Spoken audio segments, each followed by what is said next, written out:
In a small village in Ethiopia, there once lived a man named Tamray. By profession, he was a schoolteacher, but in his heart, he was a seeker, constantly contemplating the mysteries of nature and the deeper logic behind how things work. Most afternoons, after school, he would walk to a nearby lake called Hora, his quiet sanctuary. There, he would sit in his usual spot and reflect on whatever questions life had stirred within him that day. One afternoon, while gazing at the lake, he saw a group of neighborhood children laughing and swimming. Suddenly, he was hit with a vivid memory, his own childhood, swimming in that same lake, carefree and full of joy. Inspired by nostalgia, Tamray stepped into the water and began to swim again. He felt an overwhelming sense of peace and freedom, as if reconnecting with a long-lost part of himself. As he came out of the water, he noticed a boy sitting alone by the shore, watching the others but not joining in. Tamray asked, "Why aren't you swimming?" The boy replied quietly, "I'm afraid of water." Tamray nodded and walked back to his usual spot. He began to reflect. How does one go from fear to freedom, from ignorance to skill, from knowing about something to becoming it? The next day, inspired to explore this further, Tamray invited 10 students from his class who didn't know how to swim. His goal, to study how a skill could be transferred. For a week, he taught them everything he knew, telling stories of swimming, explaining safety techniques, describing strokes, and even mimicking swimming movements on desks.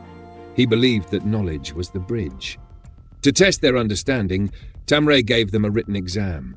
7 students passed with high scores, 3 failed. It puzzled him. They had all received the same lessons. Then he realized, knowledge isn't absorbed equally. Minds vary in their ability to receive and retain. The next day, he took the 7 who passed to a nearby cliff overlooking the lake, where they could observe real swimmers. He asked, "Analyze what you see. Who is swimming well? Who needs improvement?" Each student offered detailed observations, pointed out technical flaws, and even gave suggestions for improvement. Their confidence impressed Tamray. Certain they were ready, he smiled and said, "Now go into the water and show me what you've learned." Motivated by his approval, the 7 students jumped in and immediately began to sink, flailing and gasping. Panic replaced their knowledge. Tamray rushed into the lake, pulling them out one by one. As they lay coughing on the shore, Tamray had a breakthrough. Knowing is not being, learning is not embodying. So he changed his approach. The next day, he joined them in the shallow part of the lake. He guided their bodies step by step, patiently helping them feel what they had only thought about before. After a week, they learned to swim, truly swim, and even became quite good at it. They had entered a new phase, not just intellectual understanding, but truth integration. They were now embodying what they had once only imagined. Over time, they discovered new strokes and techniques beyond what Tamray had taught. This isn't just Tamray's story, it's ours. In an age flooded with information, we often speak with confidence, but live with no contact to the truths we defend. Just like Tamray's students, who could critique swimmers without ever touching water, we debate what we've never lived and mistake theory for wisdom. The Book of Tibeb says, "Tibeb has given freedom and victory to mankind, to rise above all creation and overcome what pulls him down."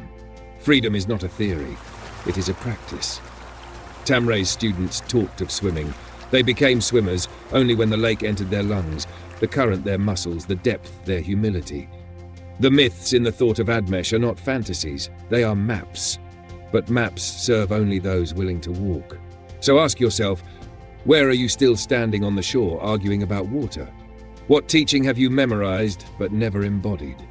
Because truth is no spectator sport. It invites us step in, feel the wave, trust the buoyancy, and become the truth you were born to embody.